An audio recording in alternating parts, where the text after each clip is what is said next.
Olivier Comès, bonjour. Vous êtes le président de l'ESTIAM, une école d'informatique du digital. Alors, c'est quoi aujourd'hui finalement les métiers du digital et de l'informatique? Ce sont des métiers que l'on retrouve en fait dans tous les secteurs d'activité en général, puisque ce sont des métiers transverses. Donc les métiers du digital et de l'informatique, ce sont des métiers qu'on va retrouver autour du monde d'Internet, par exemple sur la conception de sites web. Mais ces sites web, ensuite, il faut être capable de les mettre en ligne, de les rendre accessibles à travers des compétences en système et réseau, ou encore d'en exploiter les données à travers des compétences dans le domaine de la big data.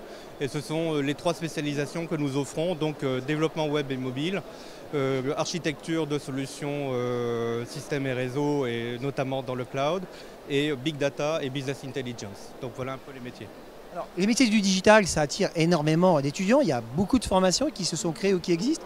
Quelle est la particularité finalement de l'ESTIAM? Alors notre particularité, c'est d'offrir des cursus toujours avec des doubles compétences. Donc une compétence transverse, comme je le disais, sur le numérique, et qu'ensuite on va décliner par secteur d'activité.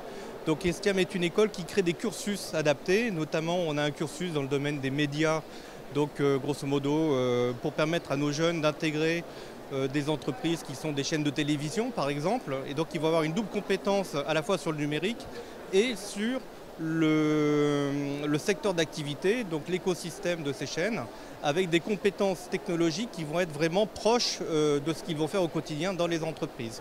Donc on va parler plus de broadcasting par exemple que de réseau. Voilà, c'est un exemple. Alors, on imagine que vos promotions n'ont pas trop de soucis pour se placer à l'issue de leur formation sur le marché du travail. Alors elles ont tellement peu de soucis pour se classer à l'issue qu'elles se placent pendant le cursus, puisque les dernières années chez nous se font uniquement en alternance, dans le cadre de contrats de professionnalisation. Et comme vous le savez, un contrat de professionnalisation, ça se concrétise par une embauche en fait. Donc ce sont des jeunes qui sont tous salariés des entreprises avec lesquelles nous travaillons. Et donc ils vont être payés par l'entreprise pour venir étudier chez nous. Et donc ils vont recevoir un salaire. Et l'entreprise va payer leurs frais de scolarité. Justement, puisqu'on parle de contrat de professionnalisation, d'alternance, pas de souci au départ pour trouver une entreprise d'accueil? Alors, ce n'est pas forcément facile de trouver une entreprise d'accueil, sauf que nous avons une approche à l'école qui est que nous allons chercher nous-mêmes ces entreprises d'accueil. Je m'occupe personnellement en fait de rencontrer les entreprises et de valider avec elles quels sont leurs besoins en fait en termes d'alternants, de façon à être certain que nos étudiants vont pouvoir pratiquer dans les entreprises dans le cadre de missions qui sont proches de ce qu'on leur enseigne. On veut surtout que les étudiants se retrouvent en fait dans ce qu'ils vont pratiquer dans l'entreprise par rapport à ce qu'ils ont étudié, donc il n'y ait pas de décalage. Donc c'est nous qui allons rencontrer les entreprises et qui récupérons pour eux les demandes, les postes à pourvoir, tout simplement.